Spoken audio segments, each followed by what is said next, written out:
Bismillahirrahmanirrahim. Assalamualaikum warahmatullahi wabarakatuh. Halo anak soleh dan soleha, apa kabar semuanya? Semoga kalian selalu dalam keadaan sehat dan tetap semangat mengikuti pembelajaran dari jarak jauh ini. Baiklah, kali ini kita sudah memasuki subtema 3 untuk pelajaran Bahasa Indonesia pembelajaran 1 sampai dengan 6 bersama Miss Nu.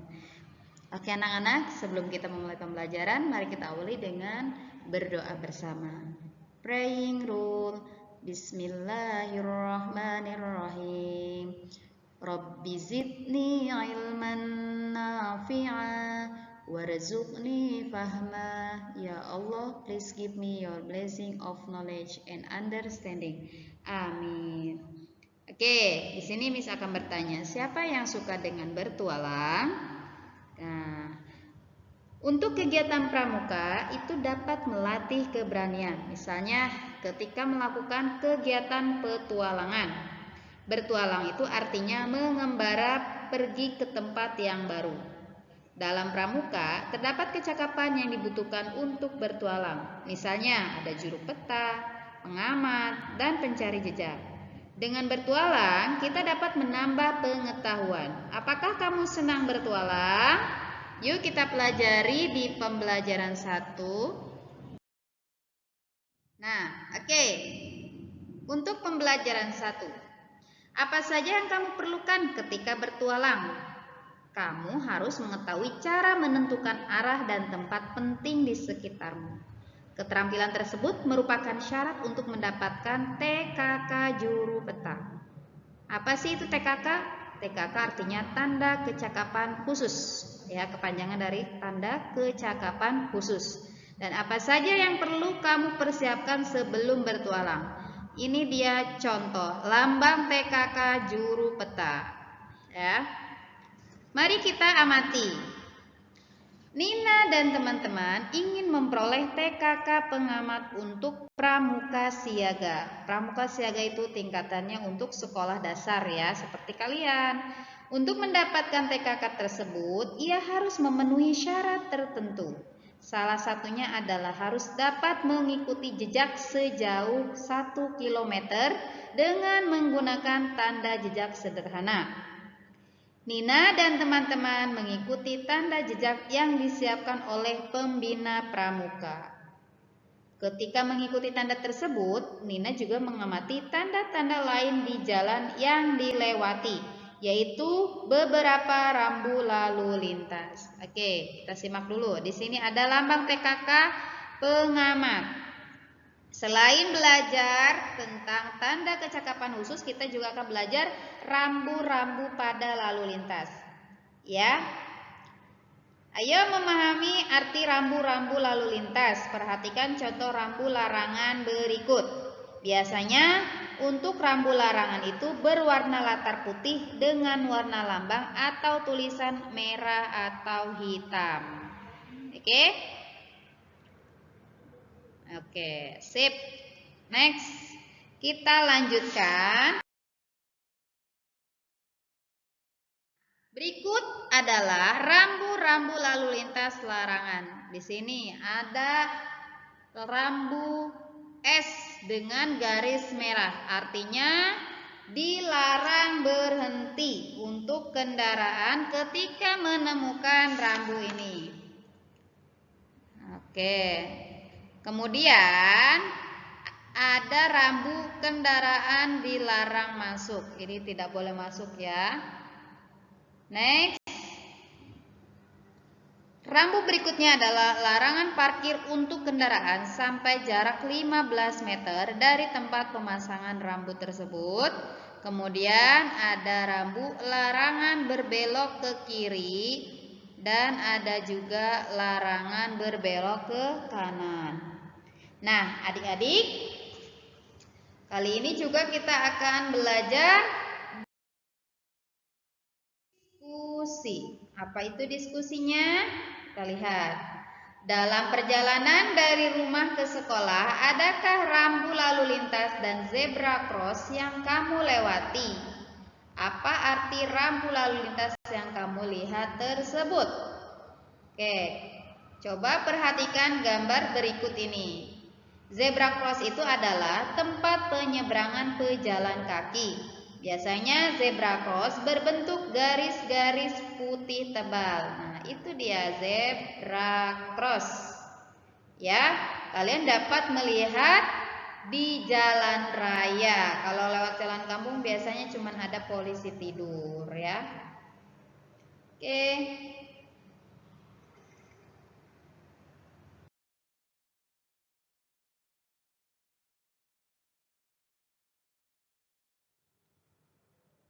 Kita masuk di pembelajaran 2. Masih mengamati rambu-rambu ya.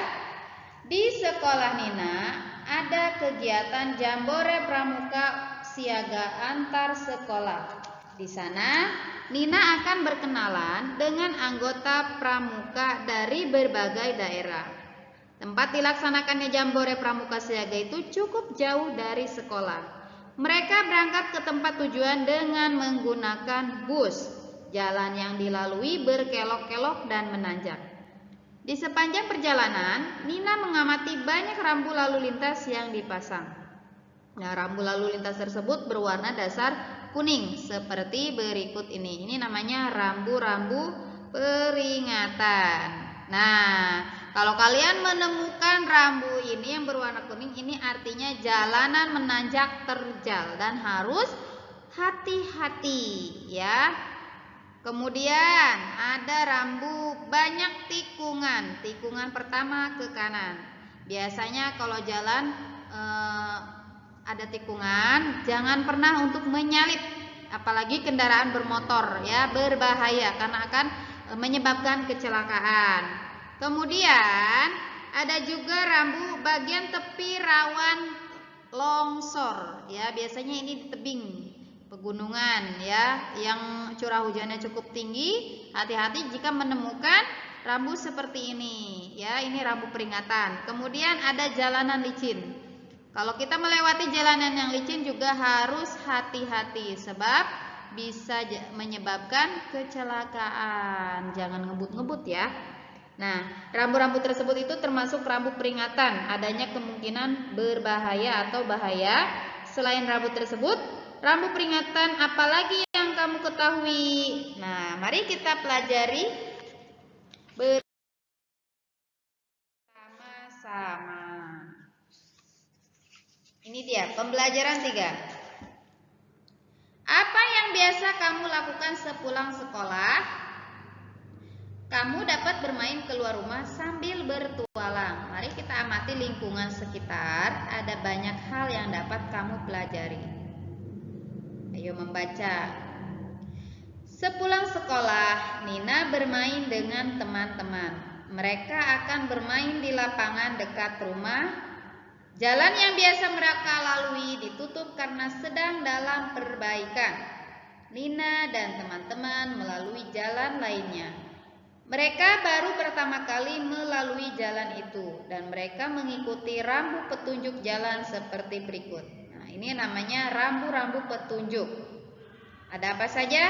Nah, jika kalian menemukan rambu ini maka wajib lurus, gak boleh belok karena bisa berbahaya. Kemudian ada juga rambu untuk penyeberangan pejalan kaki. Harus lihat-lihat ya dalam berkendara. Khawatir ketika ada yang menyeberang, kalau kita tidak memperhatikan rambu berikut bisa menyebabkan orang lain celaka dan diri kita juga celaka. Kemudian ada juga rambu jalan buntu ya. Hati-hati kalau kita menemukan rambu seperti ini, bablas bisa menyebabkan jalan buntu tidak bisa keluar. Oke.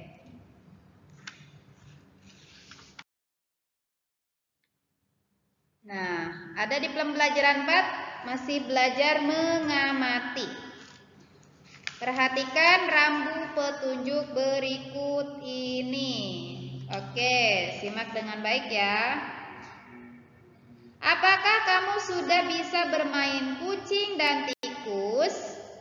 Kamu dapat melakukan permainan setelah membaca petunjuk langkah-langkah yang diuraikan.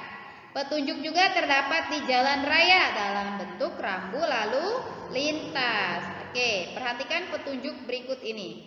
Di sini ada kota, ada Pancoran, dan ada Kebayoran Lama. Ya, ini rambunya. Kemudian keterangannya, jika kita ingin pergi ke kota, maka harus mengambil jalan yang lurus. Jika ingin ke arah Pancoran, harus belok ke kanan, dan jika ingin menuju Kebayoran Lama, harus belok kiri sesuai petunjuk tanda panahnya.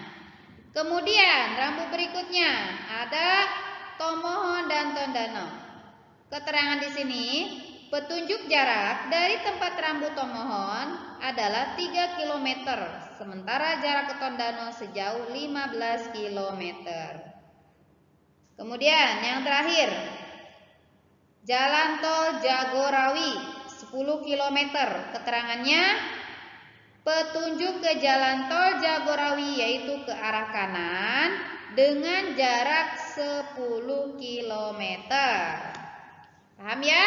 Jadi kita harus mengikuti rambu-rambu yang ada di jalan supaya apa? Supaya tidak tersesat. Untuk menuju kota jangan sampai kita belok ke kiri ya, karena di situ keterangannya harus lurus. Kalau belok kiri nanti kita bisa kesasar. Paham ya? Oke. Kita lanjut.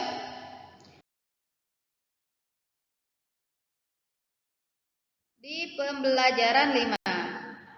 Pernahkah kalian bertualang mencari jejak dalam kegiatan pramuka?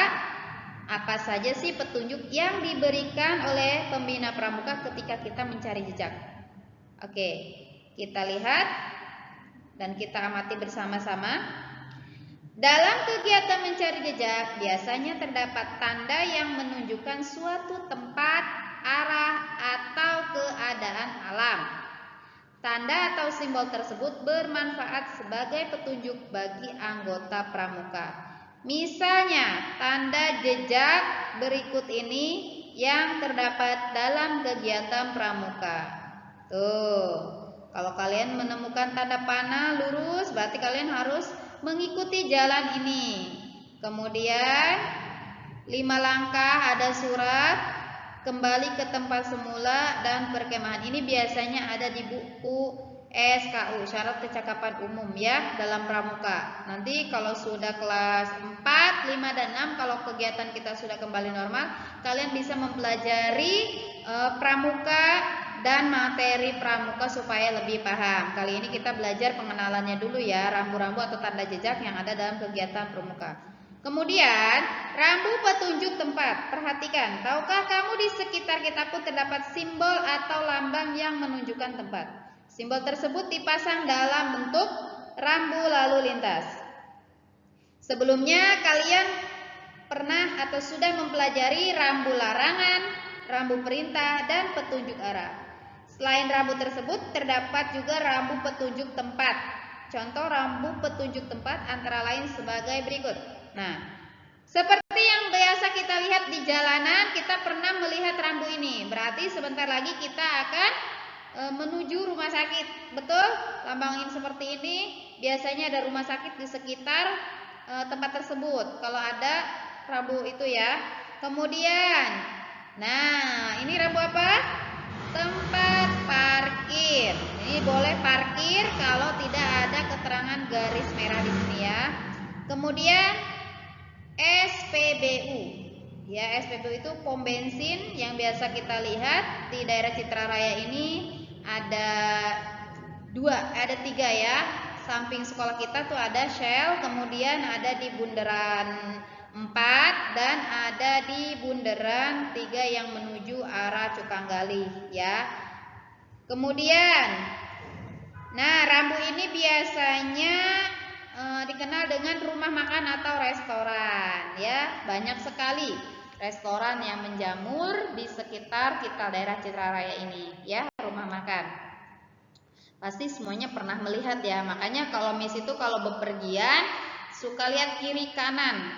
Oh, ada rambu ini, ada rambu itu, sambil mempelajari ya. Ternyata kelas 3 sini sudah belajar tentang rambu-rambu. Jadi supaya lebih paham, kalian boleh perhatikan ketika kalian keluar rumah dengan orang tua kalian. Dan kalau misalnya kalian menemukan rambu-rambu larangan, kalian bisa memberitahu orang tua kalian, oh tidak boleh seperti ini, supaya tidak apa? Supaya tidak terjadi sesuatu yang tidak kita inginkan atau yang membahayakan kita semuanya. Oke. Next, kita masuk ke pembelajaran anak-anak di pembelajaran 6. Tahukah kamu dalam TKK siaga terdapat TKK penunjuk jalan? TKK penunjuk jalan dapat diperoleh jika kamu mengetahui beberapa tempat seperti rumah sakit, kantor, polisi, sekolah, dan stasiun yang dekat dengan tempat tinggal, serta dapat menunjukkan jalan kepada orang lain dengan santun. Nih dia contoh lambang TKK, penunjuk jalan. Jadi dalam kegiatan pramuka kalau kita ingin mendapatkan TKK, kita harus mengenal, harus mengetahui materi-materinya supaya tidak tersesat ketika kita menemukan tanda jejak ini, ya. Itu syaratnya. Jadi tidak mudah, tidak asal dapat. Harus mengetahui dulu tempat-tempat yang ada di sekitar kita dengan rambu yang ada. Mari kita amati. Selain dalam kegiatan pramuka, kita juga mengenal petunjuk jalan atau rambu-rambu lalu lintas di jalan raya seperti yang sudah Miss jelaskan di awal. Mari kita amati gambar berikut ini. Coba perhatikan ada rambu apa saja di situ. Ya, rambu lalu lintas apa yang terdapat pada gambar tersebut? Kemudian jelaskan arti dari rambu lalu lintas yang terdapat pada gambar. Pengguna jalan harus mematuhi rambu lalu lintas. Menurut pendapatmu, mengapa kita harus mematuhi rambu lalu lintas? Ada yang tahu jawabannya? Ya, ini dia. Mengapa kita harus mematuhi rambu-rambu lalu lintas? Karena sebagai warga negara yang baik, kita harus menaati peraturan negara. Contohnya ya mematuhi rambu lalu lintas. Dengan patuhnya kita terhadap rambu lalu lintas, akan terciptanya jalanan yang lancar, tidak macet. Selain itu, dengan patuhnya terhadap rambu lalu lintas dapat minimalisir kecelakaan. Oke, selesai sudah pembahasannya.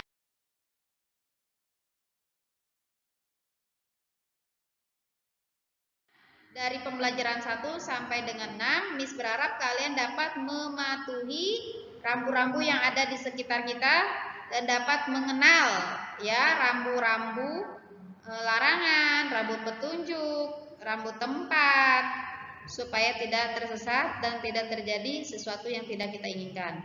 Di akhir biasa Miss kasih penugasan sebagai bahan evaluasi. Sejauh mana kalian dapat memahami materi yang disampaikan hari ini. Tugasnya apa? Tugasnya sangat gampang.